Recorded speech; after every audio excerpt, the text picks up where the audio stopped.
సజ్జనార్ గారు ఈనాడు 200 కోట్ల ప్రయాణికులు మహిళా ప్రయాణికుల మైలురాయి వేడుకల కార్యక్రమంలో ఆర్టీసీ నిలదొక్కుకోవడానికి మహిళలు ప్రయాణిస్తున్నటువంటి రవాణా ఛార్జీల్ని ఎప్పటికప్పుడు ఆర్టీసీకి చెల్లిస్తూ అండగా నిలిచినటువంటి గౌరవ ఉప ముఖ్యమంత్రి బట్టి విక్రమార్క గారికి రోడ్లు భవనాల శాఖ ఆర్టీసీ బస్సు నడవాలంటే కోమటిరెడ్డి వెంకటరెడ్డి అన్న రోడ్డు బాగుండాలి.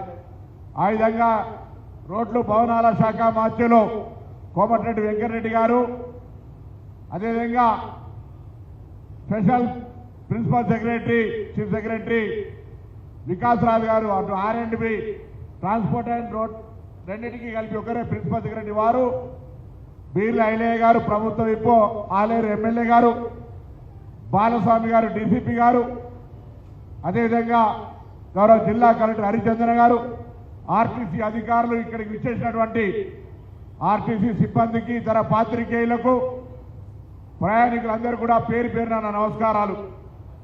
ముందుగా తెలంగాణ ప్రభుత్వం పక్షాన డిసెంబర్ 23, 9వ తేదీ నాడు గౌరవ ముఖ్యమంత్రి గారి చేతుల మీదుగా, ఉప ముఖ్యమంత్రి గారి చేతుల మీదుగా మంత్రివర్గం ఏర్పడ్డ 2 రోజుల్లోనే శాసనసభ వేదికగా మహాలక్ష్మి కార్యక్రమాన్ని ప్రారంభించినటువంటి ప్రభుత్వంలో ఉన్న పెద్దలందరికీ ధన్యవాదాలు తెలియజేస్తా ఉన్నా. ప్రభుత్వం ఏర్పడిన 48 గంటల్లో ఈ కార్యక్రమం తీసుకుంటే ఆ కార్యక్రమాన్ని భుజాల మీద ఎత్తుకొని ఈరోజు 200 కోట్ల మంది మహిళలను ఉచితంగా ప్రయాణం చేసేటువంటి బాధ్యత తీసుకున్నటువంటి నా ఆర్టీసీ కుటుంబ సభ్యులకు, ముఖ్యంగా డ్రైవర్లకు, కండక్టర్లకు హృదయపూర్వకంగా అభినందన తెలియజేస్తా ఉన్నా.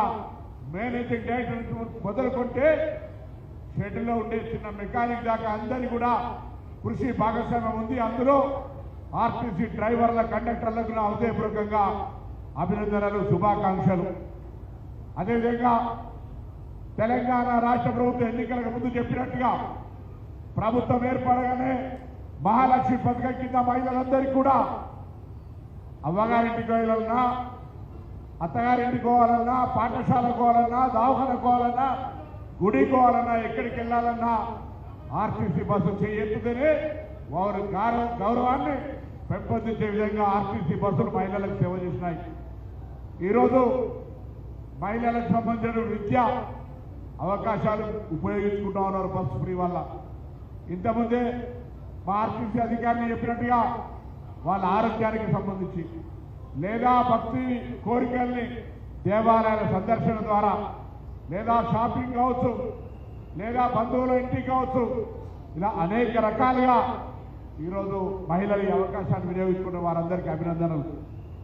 ఆర్టీసీ కూడా గౌరవ ఉప ముఖ్యమంత్రి గారు, ముఖ్యమంత్రి గారు మిత్ర గౌరవ మంత్రుల సహకారంతో 10 సంవత్సరాలు నిర్వీర్యమైనటువంటి ఆర్టీసీ ఉంటుందో ఊడుతుందో తెలియనటువంటి పరిస్థితులల్లా ప్రజల అభిప్రాయంతో, ప్రజల ఆకాంక్షలతో, ఆశీర్వచనతో ఏర్పడ్డ ప్రజాపాలన ఈరోజు నష్టాల నుంచి దాటి లాభాలలోకి వస్తా ఉన్నది. ఇది ఈ ప్రజాపాలన ఆశీర్వచనం, ప్రజల యొక్క దీవెన.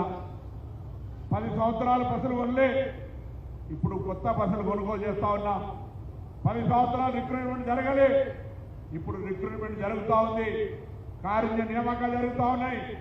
కార్మికుల సంక్షేమానికి సంబంధించి అనేక పాత బకాయిలు చెల్లిస్తూ గత ప్రభుత్వం పెండింగ్ లో పెట్టిన బకాయిలు, కార్మికులకు సంబంధించిన సొమ్మును కూడా ఎప్పటికప్పుడు తీర్చే ప్రయత్నం చేస్తూ అనేక సందర్భాల్లో ఇబ్బందులు పడ్డప్పటికీ కూడా కార్మికుల సంక్షేమాన్ని ఎక్కడ కూడా మరవకుండా వారి సంక్షేమాన్ని ముందుకు తీసుకొని పోతా ఉన్నాం. ఇలా ప్రయాణికుల సౌకర్యం, కార్మికుల సంక్షేమం, సంస్థ అభివృద్ధి, సంస్థ యొక్క పురోభివృద్ధి అనే ఆలోచనతోటి ముందుకు పోయే సందర్భంలో తప్పకుండా ప్రభుత్వం సహకారం ఉండాల్సిందే.